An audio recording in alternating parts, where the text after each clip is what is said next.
नमस्कार.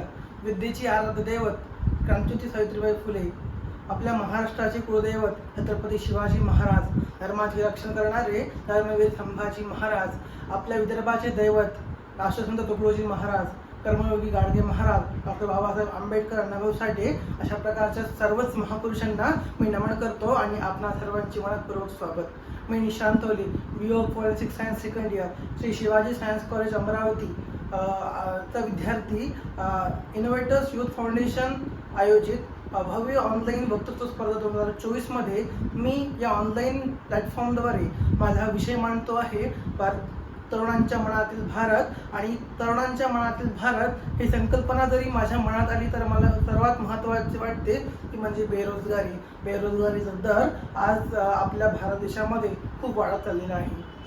अध्यक्ष महोदय, हात माझा बंदूक आहे, हात माझा बंदूक आहे, गोळी माझी लेखणी, करायला प्रतिकार आहे पण पाहायला ती देखणी, करायला प्रतिकार आहे पण पाहायला ती देखणी. खरंच आज माझ्या भारताच्या युवकाची दशा ही त्या बंदुकीच्या गोळीप्रमाणे झालेली आहे. मित्रांनो, ती सरकार असो वा लेखणी, जर देखणी असली तर तिचा प्रतिकार करायला आपण कुठेतरी मागे पुढे पाहतो, याला मात्र दुसरं वाव नाही आहे. आणि मला हे जाणीवपूर्वक बोलावं असं वाटतं कारण अध्यक्ष महोदय, आपला भारत देश हा 15 ऑगस्ट 1947 रोजी स्वतंत्र झाला आणि त्यावेळेस तत्कालीन पंतप्रधान पंडित जवाहरलाल नेहरू आणि लाल किल्ल्यावर म्हटले आहे की भारताला स्वातंत्र्य मिळवून देणे हा नियतीशी केलेला सर्वात मोठा आणि सर्वात पहिला करार होता. पण त्याच्या दुसऱ्याच दिवशी लोकशाही अण्णाभाऊ साठे आझाद मैदानावर म्हणतात की आझादी झूठी है, इस देश की जनता भूकी है. खरंच या देशातली जनता आजही उपासमारीने उपाशी मरत आहे आणि हीच आपल्या भारताची वस्तुस्थिती आहे. अध्यक्ष महोदय, मला हा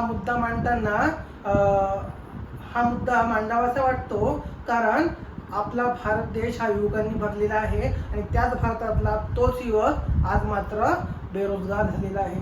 कुत्र्या इतपत गतीत त्या युवकाची होत आहे की त्या युवकाला रोजगार मिळत नाही आहे. मित्रांनो, जगाच्या पाठीवर सर्वात जास्त रोजगारासाठी आत्महत्या करणारा देश जरी म्हटलं तरी भारताचं नाव येतं. याची मला खंत वाटते कारण आपल्या देशात आत्महत्या जास्त प्रमाणात रोजगारासाठी होती.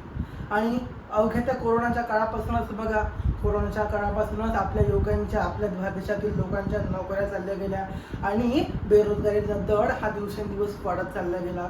मला सरकारला जाणीवपूर्वक सांगावं असं वाटतं की याच्यावर लक्ष केंद्रित केलं पाहिजे.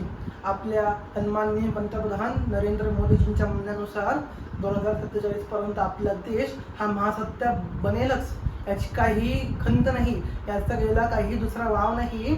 परंतु याच्याही पेक्षा मला असं जाणीवपूर्वक बोलावं असं वाटतं कारण ती वस्तुस्थिती आहे आणि ती म्हणजे अशी की भारताला विकसित करण्यापेक्षा, गुलामगिरीच्या सर्व खुणा मिटून टाकण्यापेक्षा, लोकांना एकजुट ठेवण्यापेक्षा आणि वारशाचे जतन करण्यापेक्षा, माणसांना कर्तव्यदक्ष करण्यापेक्षा या पाचही पंचप्राणापेक्षा सर्वात महत्त्वाचा पंचप्राण मला वाटतो ती म्हणजे बेरोजगारी आणि ती मिटवली पाहिजे. कारण या देशातला युवक आज जर उपाशी राहिला तर या देशाचा विकास होणे अशक्य आहे.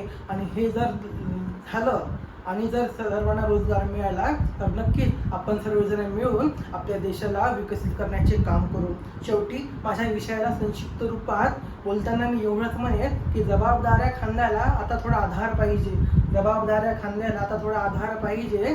बेरोजगार आहे साहेब, मला रोजगार पाहिजे. कौशल्याची कमी नाही भारताच्या रस्त्यावर, बदलवेल देश आपला, विश्वास ठेवा या पठ्ठ्यावर. कौशल्याची कमी नाही भारताच्या या रस्त्यावर, बदलवेल देश आपला, विश्वास ठेवा या पठ्ठ्यावर. लिहिता लिहिता व्यथा लेखणी ही झिजून गेली, लिहिता लिहिता व्यथा लेखणी ही झिजून गेली. नोकरी ही मिळेल कशी, नोकरी ती पैशाने विकून गेली. मूल्य नसलेली इमानदारी व्यवस्था आता सुधारली पाहिजे. बेरोजगार आहे साहेब, आता मला रोजगार पाहिजे, आता मला रोजगार पाहिजे. आपल्या भारतात भ्रष्टाचारामुळे या नोकऱ्या विकत चालल्या आहे आणि गरिबाची मात्र उपासमारी होत चाललेली आहे. तरी अर्थात माझ्या विषयाला पूर्णविराम देत मी सर्वांना लक्षपूर्वक ऐकल्याकरिता धन्यवाद देतो आणि नक्कीच आपल्या भारतातील बेरोजगारी ही समाप्त होईल अशी आशा बाळगतो. धन्यवाद. जय हिंद, जय महाराष्ट्र.